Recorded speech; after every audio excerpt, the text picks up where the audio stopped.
on. So Shaq said that Kevin Durant wasn't a leader, and Durant said that he's not as charismatic as others.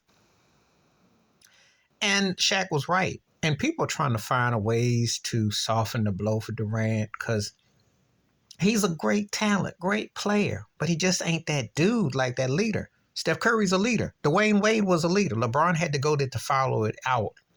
You need to understand what leaders are like.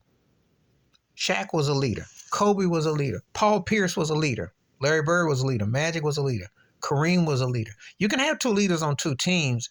They have to know how to steer the boat. Barkley was a leader. Okay? There's certain guys, hey, we're going to do it like this. You know it. Durant's looking to be loved and coddled, but yet he don't want to be messed with. See, it's this constant contradiction and flip-flop, which makes him so paranoid and so mysteriously and so soft and sensitive. Now you up here in Phoenix. There is no leader in Phoenix. That's why you're not going to win nothing. No one buys him and Devin Booker or Bradley Beal as championship quality players because they don't really possess that. That's why it didn't work in Brooklyn with him, Harden, and Kyrie.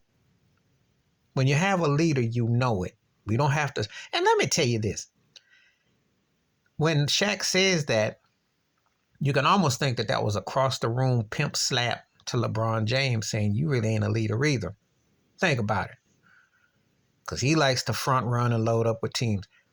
Being a great player, one of the greatest, et cetera, does not make you a great leader. There are big differences.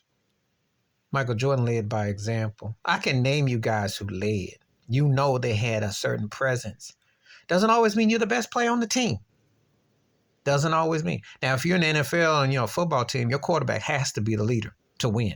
I'm just going to keep it 100. You can't be. That's why Cam Newton was able to bust cakes when he said game manager and game changer. Hold it to the same accountability in NBA and baseball, too.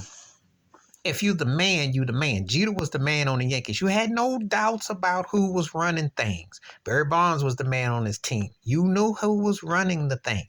You got to have that alpha. People won't be soft and tender and say, oh, I'm just part of the team. No, you know who stands out because they make life a lot easier for others.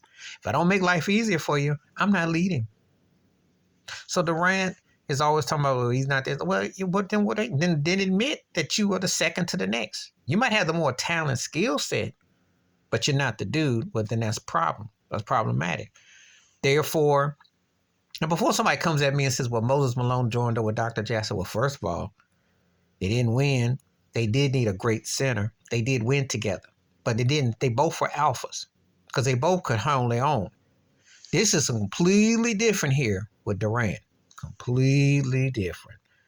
Please hit like, subscribe, book on thoughts, comments, and I do respond. Thank you. Wash your hands, keep your mind clear. Watch out for another shit if you like. And oh yeah, one last one. Kawhi Leonard is a leader, whether he wants to admit it or not. As Tim Duncan was. I'm out.